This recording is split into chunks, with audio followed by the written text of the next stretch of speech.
You're listening to Big World Network.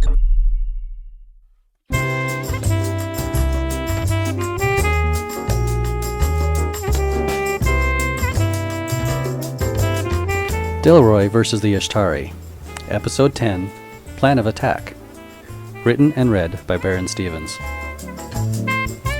The Yshtari are going to eat everyone? It took a moment for the full impact to hit me. Everyone included me. Okay, that does it. We have to find a way out of here.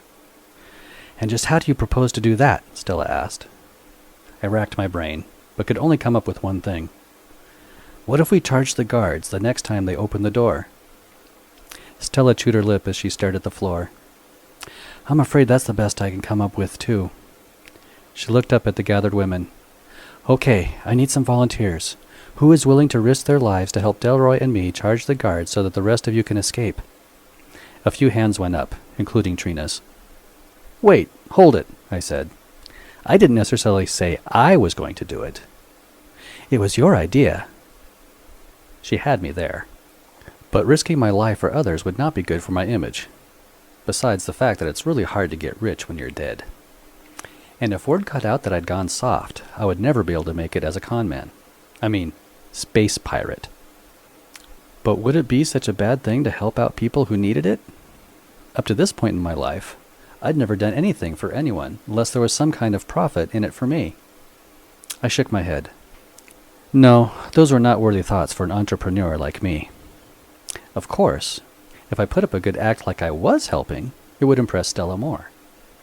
I needed to figure out a way I could make it look like I was helping, but do it in such a way that I didn't get hurt. I had no idea how to do that, though. What do we do once we get out? A cute little redhead asked. I answered. Stella knows of a ship that can still fly. I turned toward her. Which one is it? It's the one closest to this building, Stella answered. I tried that one. It's locked. My forehead still throbbed from when I rammed it into the door. The access code is 113842. Oh, that would help. Once you get in, Stella said, get on the radio and contact the Ulysses. It's a Space Marine battleship in the area. Rendezvous with them as soon as you can. After that, we had to wait another hour before the prison door opened again. Those designated to attack took positions near the door and waited nervously for it to roll all the way open, while everyone else held back.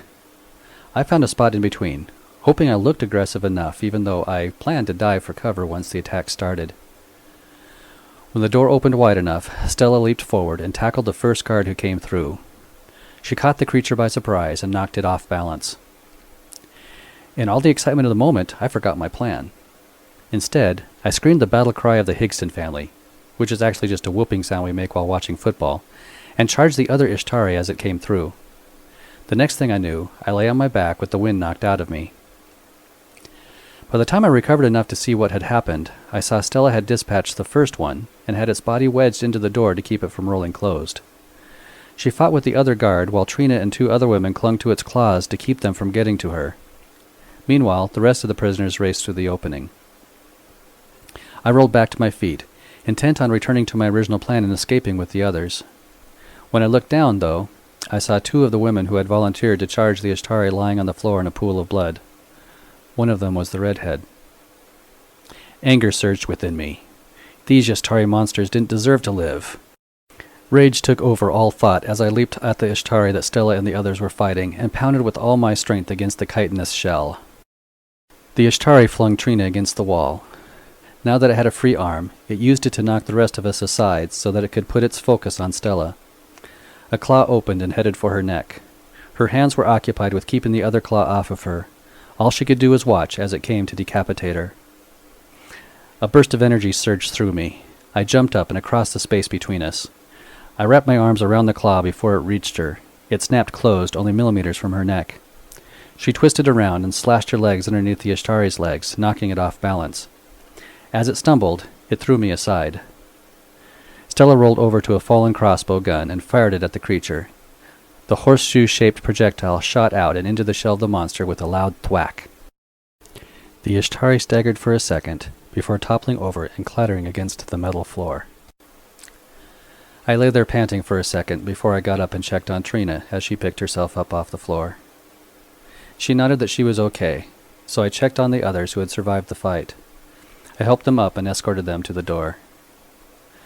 Stella got up and dropped the spent crossbow. She bent down to check on the 2 downed prisoners.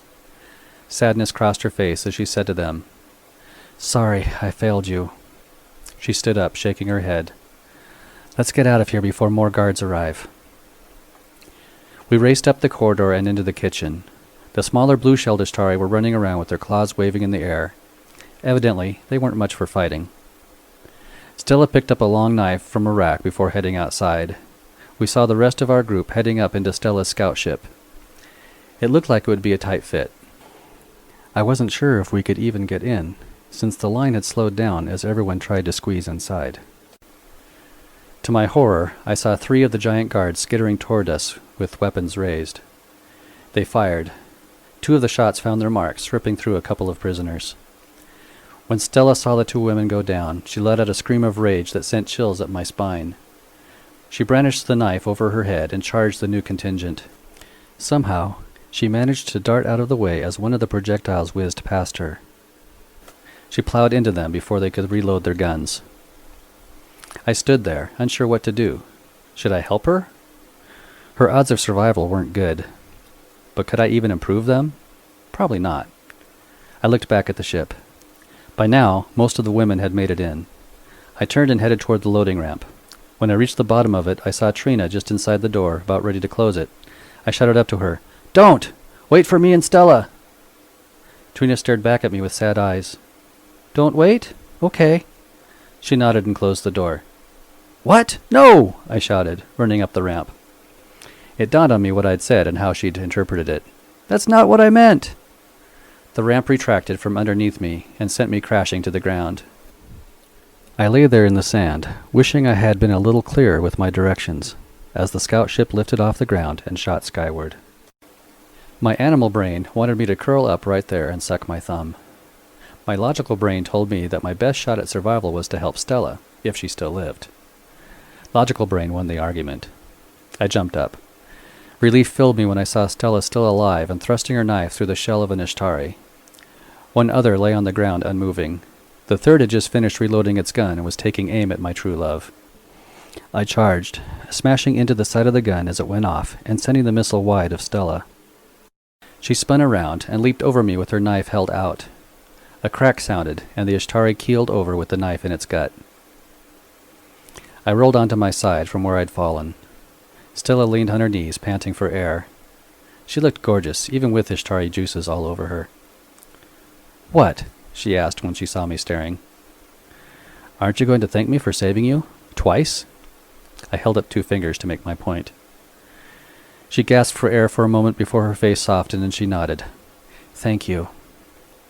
"Now, it didn't hurt to say that, did it?" I asked. "Yes." A hum sounded above us. Now what? I looked up to see a 2-seat hover vehicle racing toward us, occupied by our giant, man-eating friends. Crap. Stella helped me up. "Let's split up. They can only follow one of us. Whichever of us gets away will then need to go rescue the men. Now move!" With that, we both took off running in opposite directions. I dodged around one of the buildings to get out of sight of the enemy vehicle. The hum grew louder again as it came back into view. I ended up being the lucky one they decided to chase. A sticky net shot out from the front of it toward me. As it struck, it wrapped around me, pushing me down and plastering me to the ground.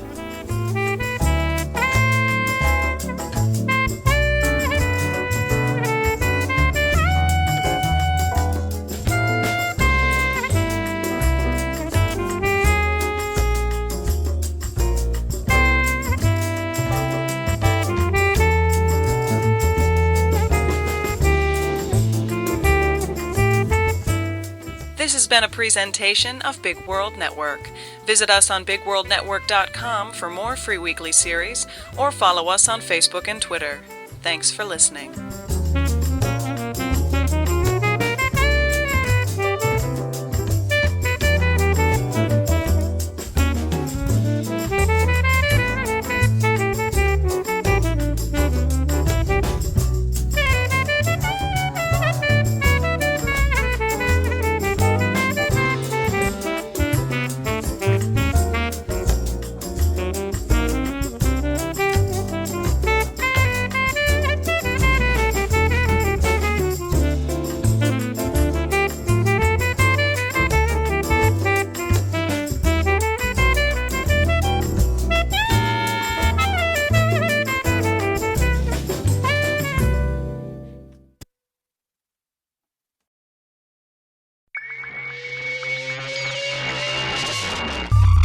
You're listening to Big World Network.